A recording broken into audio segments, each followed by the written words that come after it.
All right, welcome everyone to another Rust and WebAssembly working group meeting. Thanks for showing up. The first piece of news on the agenda, I don't think Powen is actually on the call today, but congrats to Powen for joining the core team. They've been doing like really awesome stuff if you haven't seen them around on issues and all of that, but really good designs in RFC threads, and more recently, some work on glue. So yeah, thanks, Powen. The next item is RFC triage, and there's not much going on except that the amendment to the RFC process, RFC is in FCP and will merge tomorrow. So if you happen to have like super strong feelings about bureaucracy, you have one day to make your feelings known. All right. Then the next item here is we are currently in our first of the revamp of the 6-week sprint, and the end date is the end of April 25th. If you would like to contribute to Rust and WASM stuff, but you don't know where to focus on or like what's going on, check out this list of sprint issues. These are things that, you know, we would like to fix now-ish. Yeah. All right, and on to the status updates for our 2019 roadmap items. I threw in a bunch of stuff because Glue's been like really taking off. There's been a lot of good design discussions going on here. I'm not gonna like read through every single one of these, but if you want just like the summary in prose form, that got posted on our blog yesterday, so check out that progress update. And then that kind of lays out what we've decided upon of this kind of like onion layer approach, where one of our main kind of goals with Glue is to make sure that everything is reusable, and we kind of bolster the whole community of crates for the Rust and WASM ecosystem. And so that kind of onion layer approach, where being very deliberate about splitting out layers into reusable parts, is important for that kind of lifting all boats. And yeah, so check out some of that stuff. On the multi-threading front, I believe the only update is that I'm not sure how to pronounce your name, but I think you're on the call, Ilya? Yes, I'm here. Yeah. So my understanding is you've started looking into how to make the futures thread safe for the multi-threaded world? Yes, I started to do research, and actually Alex clarified the point of the issue, that there could be kind of future, but we cannot share promise. But we can build features on top of promises, and we can share signals using MPSC, multiple producers, single what? See, okay, consumer, yeah. So I'm just reading the docs and trying to figure out how to implement it. Actually. Originally, I thought it is something relative to future signals, but probably it's not. I'm not sure yet. Yeah, I think it's something else in this case. So I'm just doing my research on the topic, and that's all. Cool. No updates for debugging unless someone else has an update. No, okay. There's been a bunch of cool stuff in the WASM BindGen front this week. The first is that the NPM dependencies RFC implementation got merged. So I don't know if that made it into the latest release of WASM BindGen, but either with master or maybe with the newest release, maybe the next release, You can write your own kind of like library crates that are for other people who are compiling to WASM. And you can say, actually, I wrap this NPM library or I depend on this NPM library. And then that will just kind of flow through the whole tool chain. I think it actually landed in the last release, but I haven't actually checked. The reason I think that is because Alex filed an issue for it to get implemented on Westpac, which would make me suggest, like, I would imagine that it is ready then. So. Yeah. Sweet. Yeah, there's this kind of fun issue, if you'd like to read more about it, about large U32s turning into large negative numbers when they get passed to JavaScript. Yeah, so I just felt like that was worth calling out. The other is that the NoModules target got a surprisingly small fix, and all of a sudden it works in Cloudflare workers just automatically. So that's another awesome thing. Just to add another thing, it, in addition to enabling Cloudflare workers, also enables like any type of like, if you have iframes or modals or anything that also want to share a similar resource. The reason why we have to do this is irritating, but yes, a small fix that improved for many situations. Yeah. This is the fix for like not relying on instance of, right? Yes. But we actually ended up, like the logic in WebAssembly was kind of backwards to begin with. So it now just passes through, and there's a difference between the instantiate branch and a fetch branch. And we were like prioritizing fetch, even though that's not really the primary use case. So. And then so these last three bullet points here for WASM Bindgen are basically our reverser going on a spree. And like, this isn't even all of the pull requests that they sent, but like, they're just killing it. Lots of like nice real worldy motivated performance optimizations for the bindings and translation over ABI. Yeah, so good stuff there. Any updates on Westpac's side? Yes, sorry I didn't. It's been a very busy week because of this other thing I was doing. Yeah, there's going to be a couple of things. So I was hoping we've gotten enough feature and fix work to warrant a release before the end of the sprint. And so I kicked off a changelog for that, and then promptly was put on a very time-sensitive task. So that is over now, though. So I'm hoping that later today or tomorrow, 0.8.0 of Westpac will be out, and that adds support for some of the stuff that Bindgen had that hadn't propagated through our toolchain yet. Has a couple fixes. If I'm feeling incredibly ambitious, I might try and get that NPM dependency stuff in. Also, because of my other task, I basically already implemented wrapping cargo generate, and so I can just drop that into Westpac and make it better. So hopefully those two things. But yes, 0.8.0 release on Friday at the latest. Awesome. And so there's no updates for monitoring, profiling, and testing infrastructure as far as I know, unless anyone has any other updates. I have like a doxy kind of one. Sure.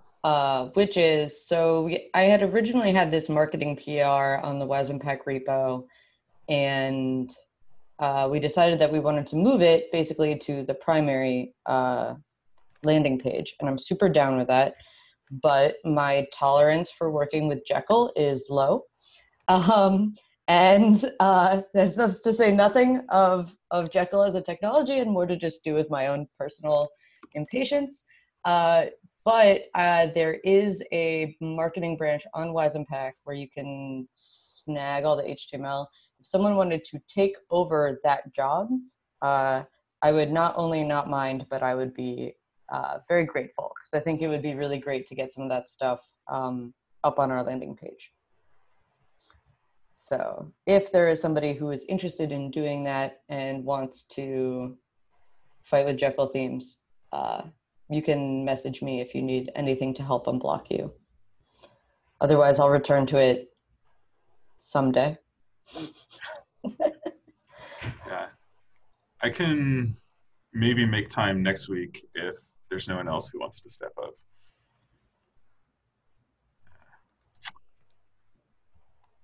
Oh my God, I just saw your notes. That's cute. So the next item in the agenda is an update on host bindings. This is just basically a pointer to go read this if you're interested in hashtag faster than JS DOM access. So there's a few steps to getting to this eventual end goal of like statically checked calls directly into the C++ that implements the DOM in browsers without kind of bouncing through JavaScript. And that kind of depends on many different proposals that are all in flight. And one of them is this host bindings thing. And so this is actually renaming host bindings to WebIDL bindings. And yeah, just go take a look. It's pretty cool and exciting. All right. And now I think we're to the target discussion. Does anyone feel like they would like to kick off or ask a question or something? Or summarize? I can give kind of a summary, maybe. Yeah.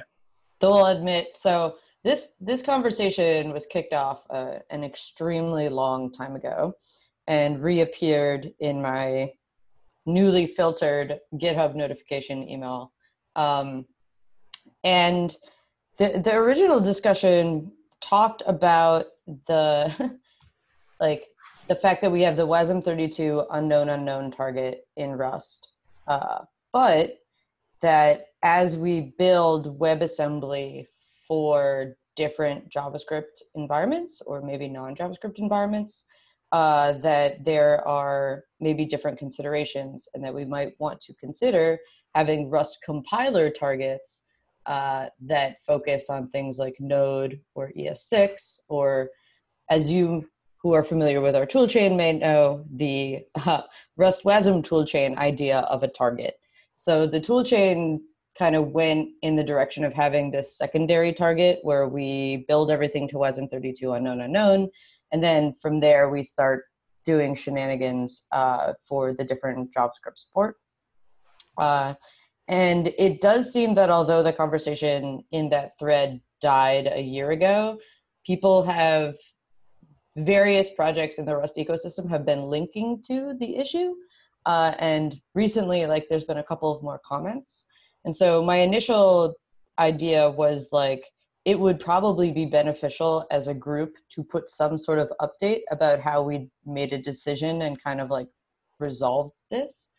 And then just in a very timely way, Alex has made a PR to add the WASM32 unknown WASI target to the Rust compiler, which is not a JavaScript target per se. It's its own thing. But anyways, the question of targets, how we talk about them, and which tool chains define what they are seems to be an interesting one. And at the very least, I feel like we should comment on this issue with at least what we've done so far. But yeah, I don't know if anyone else thinks this is interesting. So I'd be really interested in more details on that new WASI target, if that's possible. Yeah, so I think we can maybe start further back with what is a Rust target, and specifically how does that tie to WebAssembly, and then move up that direction. I think all this stuff has been expressed at some point in time in this issue thread or maybe others. But essentially, the targets are about what kind of capabilities does the host provide and can the binary rely upon, right? And so WASM32 unknown, it's so unknown that it had to be twice, right? Like there's just no assumptions Not at gonna all about lie. this environment, right? So there's no implicit imports in the WASM binary that you generate with that WASM32 unknown target. It's only the imports that you or Cray2 use explicitly add. And like basically, historically what we've done is we've been building our own imports and all this stuff. And that's nice because we get to move fast and we get to do custom things that work for exactly the problem that we're solving in the best way possible. But they're also not really something that maybe you would want to build a foundation on top of, like a stable, like ABI compatible for the rest of time foundation, right? Which is kind of what a Rust target is. And so separately, people have been wanting to use WASM elsewhere outside of the web. And they want a stable, solid foundation to move forward. And that's kind of where WASI comes in. And then what's interesting is also there's this polyfill for these same APIs for running it in the browser that like plugs standard out into console log and stuff like that, right? So yeah, so I guess if I were to summarize like why we built our own stuff with like Westpac, WasmBindgen, it's because those were solving the specific problems and not the long-term thing. Maybe I'm starting to just say the same thing over again. So I'll just yield to the floor now for questions or discussion or something. You mentioned the WebIDL bindings, what used to be called host bindings. What Yeah. do you sort of see that at some point the compiler might have a WASM32 unknown WebIDL target? Is that sort of the direction that might be taken? That is a thing that could exist potentially. Right. Yeah. The way that I'm expecting that to play out, at least initially, is probably so the way that the proposal specifies is there's a new custom section with its own little DSL for describing type conversions from like a series of WASM values to a series of WebIDL values and vice versa, depending on which way you're going. And that's very similar to the ABI traits that WasmBindgen has right now. And so I expect like the first step will be, we'll just, instead of generating this JavaScript glue, we'll generate the specific ABI forms that we expect as the custom section that this proposal proposes. We could move to a world where it's like standard, the std library expects these WebIDL things to exist, and it adds that custom section itself. And that would be its own target, right? Because this is now Rust-C adding implicit assumptions about the environment.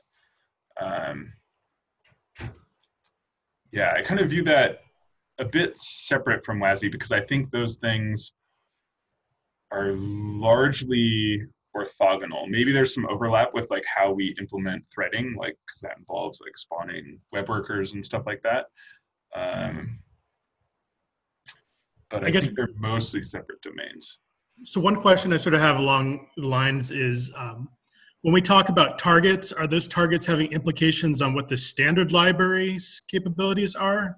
Like for WASI, it makes sense to have it seems to make sense to have a target because there's a lot of standard library functions that talk with like file access and spawning stuff. But when it comes to targets of like ES6 and like WebIDL, it's like there's no standard library for those things at all right now. And so I guess, is that where sort of the confusion is like if those things should be targets if there's no standard library? Yeah, I think so. Like one thing you could do is you could build a file system on top of like IndexedDB or something, right? And like if you were to try and make standard FS file work on top of that, that would require a Rust target as opposed to like a WasmBindgen, WasmPack target. because that would be like, that's how the standard library knows like which implementation of standard FS file to use, essentially, and what assumptions to make. But yeah, that's a good axis to kind of divide things on. Also, I do have sort of a question. I mean, your stuff about the new WebIDL stuff is really interesting to me. Are you saying like there's really strong consensus right now? Is the WebIDL thing like looking like it's going to be the thing?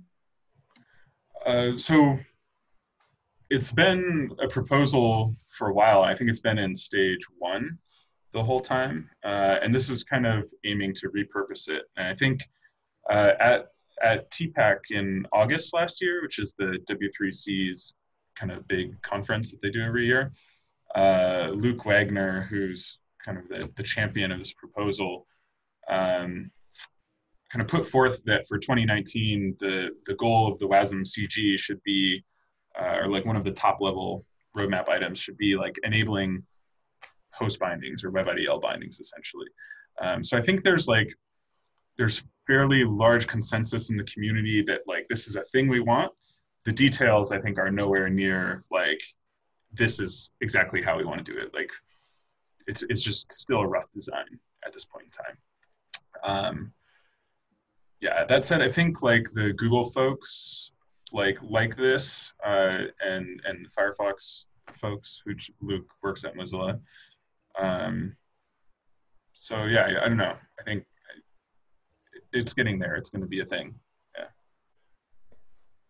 This is a bit of a non sequitur, but I literally just saw on Twitter there was a workshop run using the WebAssembly Game of Life tutorial at JS Heroes, which is a JavaScript conference in Russia, I believe. Oh, that's awesome. Yeah. So I guess they did it one in Nairobi as well. Oh, Romania. I'm sorry. Anyways, Very cool. That's very cool. I had a bit of a, maybe it's a silly question about the targets. Apologies if it is. So how granular are they expected to be? So for example, technically I have access to lots of FS stuff and TCP stuff in Electron, but I still use a WASM target for it. But technically I should be able to access some of the things that normally a browser would not be able to.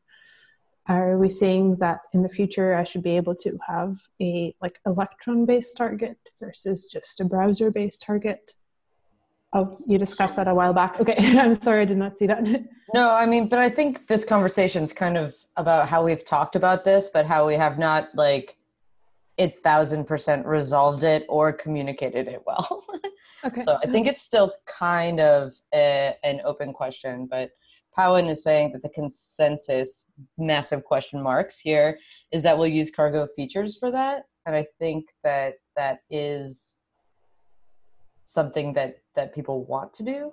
I don't know entirely how along that is though. Or if there's like any progress on it, if it's just an idea. There's like multiple levels, right? Because we have we have multiple different kinds of targets. So it's good to be specific about which target we're talking about. If we're talking about like Rust targets and STD targets versus WASM pack, WASM bindgen targets versus I don't know, something else. And I think the answer is like technically, like we have the ability to have as fine a grained targets as we want, right? And it's more about like maintainership and effort and like how do we want to cut things up. And so in that sense, I think like the highest maintenance burden are like actual Rust targets and like different copies of the standard library. And then like above that, a bit easier to maintain, but you know, maybe not like easy, are WASM pack and WASM bindgen targets, which essentially control like the ways where we get imports and the ways we get imports through JavaScript. And then what you can always do is you can always implement your own crate that just says, I know that I have access to these certain APIs and I'll define those APIs in WASM bindgen, and then you can just use my crate. And then that's like the easiest maintainership, at least for the working group, because like presumably the working group is not maintaining that. But so I think one of the benefits that WASI is bringing here is it's saying like, here are these like standard sets of capabilities that essentially should be implementable basically everywhere WebAssembly runs, or like most places. And so like if you can implement these WASI syscalls with like on top of Electron, or on top of your Cloudflare thing, something, right? Like that's nice, because the maintenance burden for us is we just only maintain this WASI target, but it takes your code and runs it all over all these different places. And you said runs everywhere. Did you hear anything about WASI running in the browser? There's a polyfill. Yeah, so there's a polyfill now. So there's a demo that you can do if you compile something with the Rust WASM32 unknown WASI target. You can like drag and drop in your browser into this one web page where the polyfill is already loaded. And did I correctly note that WASI target in that Rust PR depends on a fork of libc that Alex has? Sort of, like it's a temporary fork. So there's the GitHub repository WebAssembly/reference sysroot, and this is the libc fork, or at least part of the libc fork. I didn't really mean anything by it. I was just like, I was looking at the PR and I was just like, oh dang. Yeah. Usually when you see that, that's like a terrifying thing, right? Yeah, I was like, okay. But it was Alex, so. Right. So somehow we get TCP and UDP access in the browser? Right. So not all APIs or syscalls, I guess, at this layer will always make sense. And so these things, so what's nice about this thing in general, or WASI, is that it's kind of capabilities oriented. The way that WASM, you can tell like what capabilities it requires by what imports it wants, right? And it doesn't get any kind of like, ambient APIs. So on the web, it doesn't make sense to talk about like raw, UDP or TCP, right? But like, I don't know. I mean, maybe you can like polyfill that on top of WebSockets, right? Like, I don't know. Yeah. So like those specific APIs kind of, but yeah. If anyone's interested in that WASI binding with WebAssembly unknown, like hit me up. I'm really thinking a lot about that right now.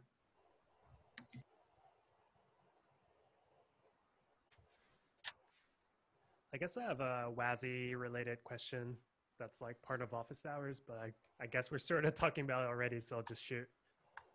Because I'm very interested in, so I read the post which came out yesterday, I believe. And one of the things they said like, hey, open topics, async networking, which is like, hey, it falls exactly on my radar, given the work I'm currently doing. So yeah, I wasn't quite sure how to track that, but yeah, I've been doing work on Romeo and Juliet together with boats, and one of the things I would love to do is, we can't get async networking into STUD, but we can do user-lent implementation of these APIs. So if there's any way to track this, to stay on top of it, just so we can like start getting into prototyping. People have leads I'd love to hear, because I've got time and ability to do that. So I would say definitely go to the WebAssembly CG meetings if you can. I think it's like the GitHub repository is WebAssembly/meetings or meeting. And you might have to like email Benji to like get the Zoom link or something. It's a little funky, but Nick, is there any way we can just share the community group Zoom link with this group? Uh, it's not a meeting that like I run or anything, so I don't really feel comfortable making that decision. That's fair. I Yeah, was just thinking, like, joining the meetings is kind of complicated, and if there was a way we could yeah, make that easier, it might be nice. I agree. So I will say, like, although it is kind of complicated, like Benji is a super nice person and really friendly, and so like don't be like afraid that like they'll be like, "Who are you and why are you trying to come into here?" Like, I think it's more just like a spam avoidance thing. I'm not sure that it's necessary, but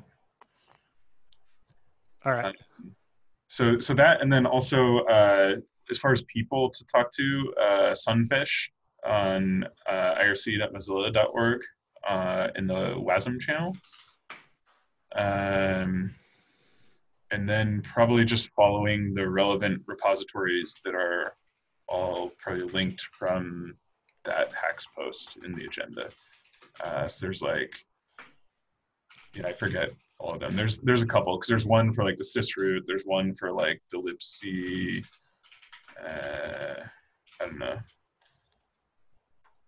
I expect like as time goes on, like right now it's been like a few people kind of collaborating to get something together enough that it can be announced. Um, and I expect that things will start to like, congeal a bit more, as things go on now, right? Like meetings or whatever, right? With that target, I imagine we should probably maybe also have a separate from these weekly meetings design meeting about what do we start doing in our tool chain when we have more than one target, like non-Webpack, non-WasmPack BindGen targets, but like, because that's going to add a whole new layer of complexity to this whole target shenanigans. So, Yeah, I kind of suspect that like fairly quickly we'll want to move pretty much most everything over to standard WASI because I think it's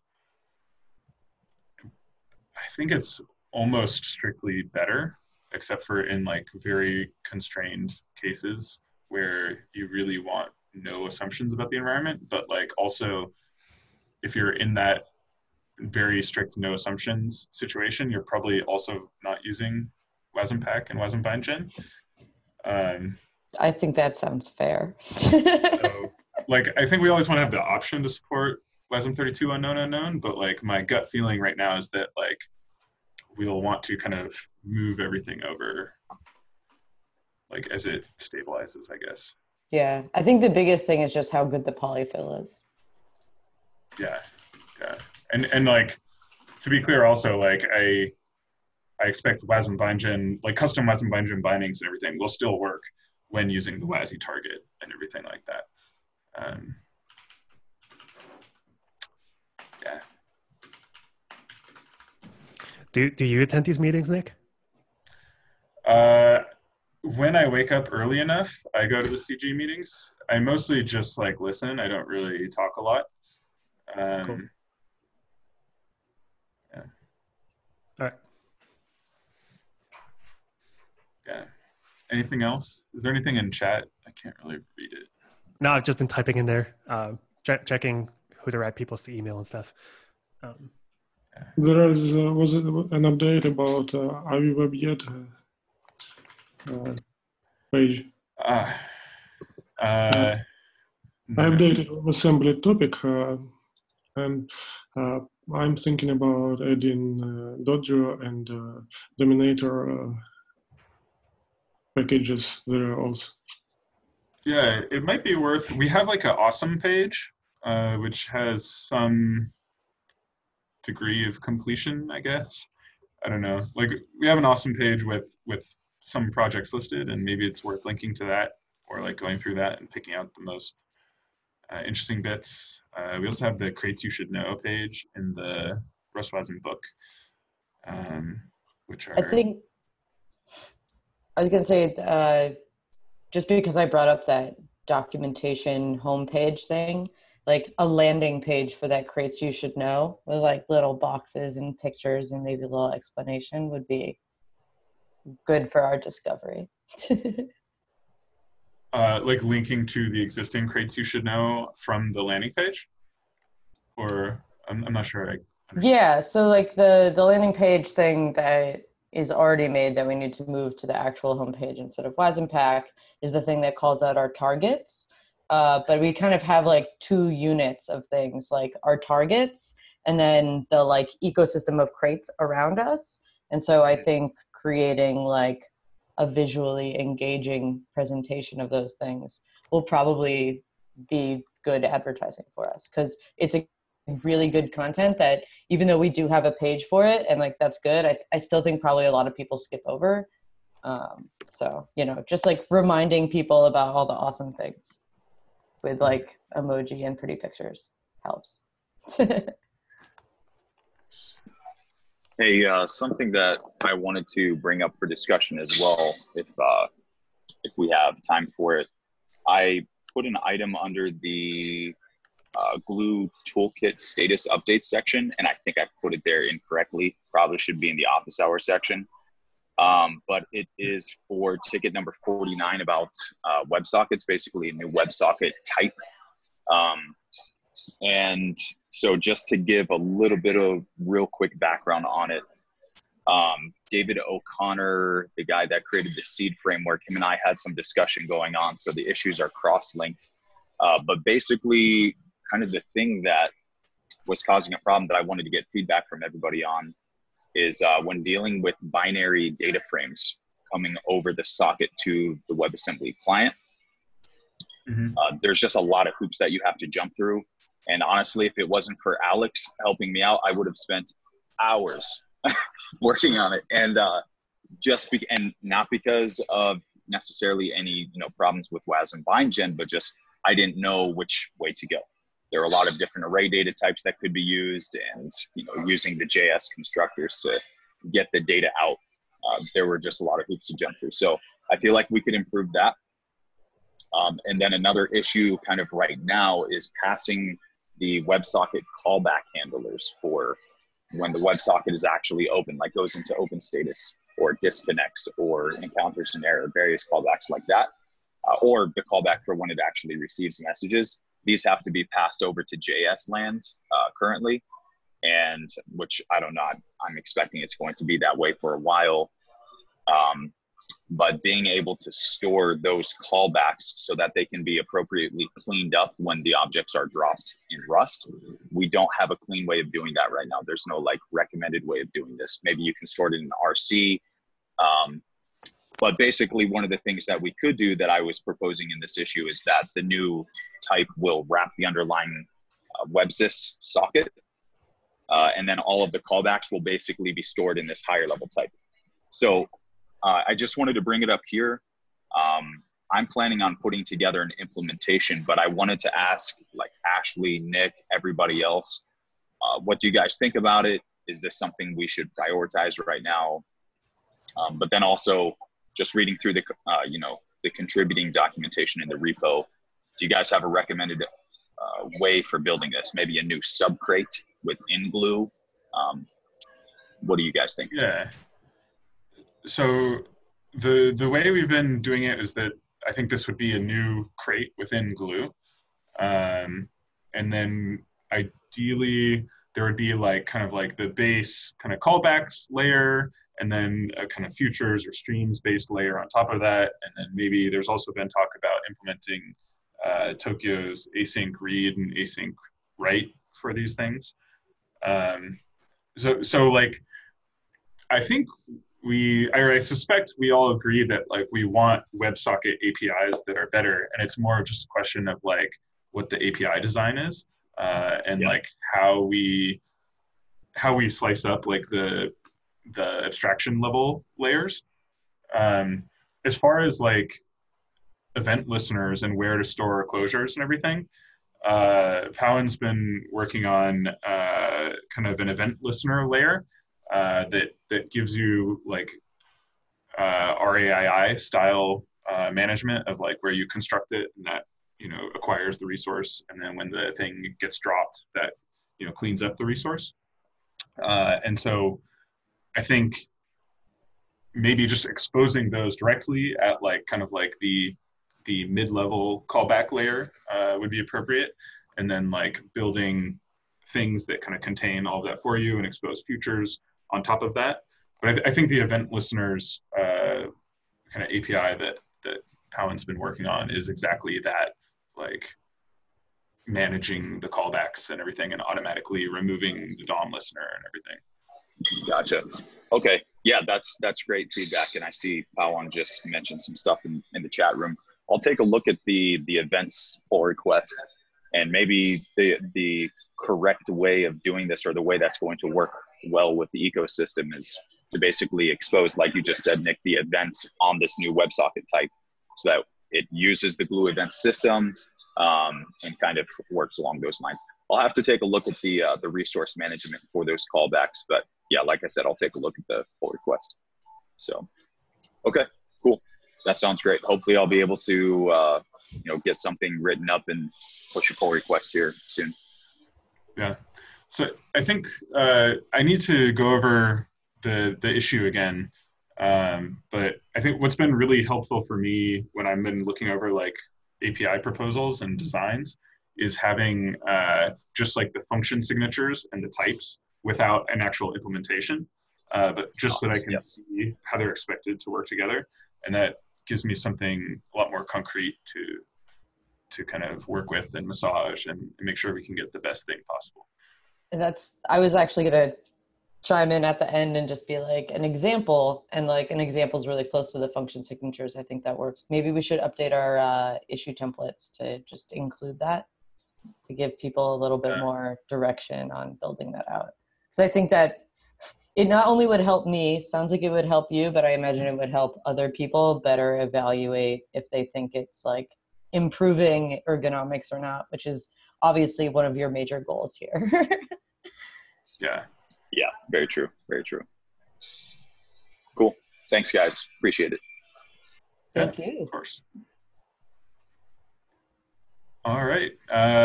Anything anyone else wants to talk about before we call it a meeting? Before we do, I guess I have mentioned this idea of having maybe deeper dive or more design conversations.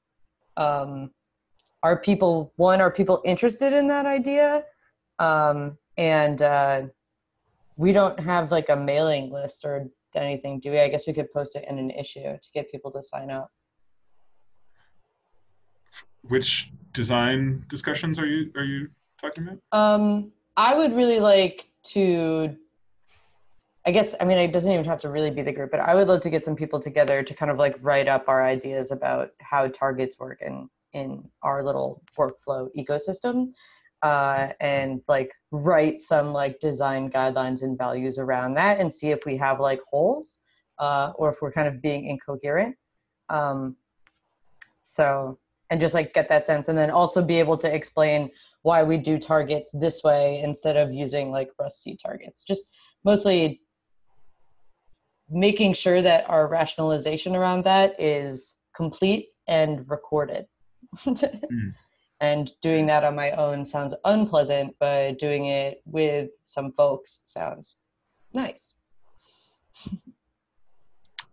All right, let's make a agenda bullet point and just add your name and contact information if necessary, if you're interested in this.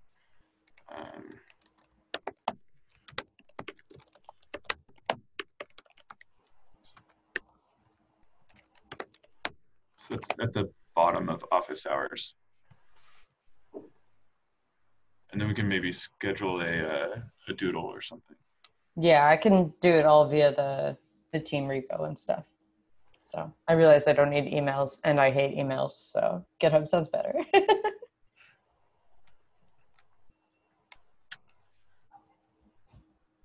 Okay. Well, any last things?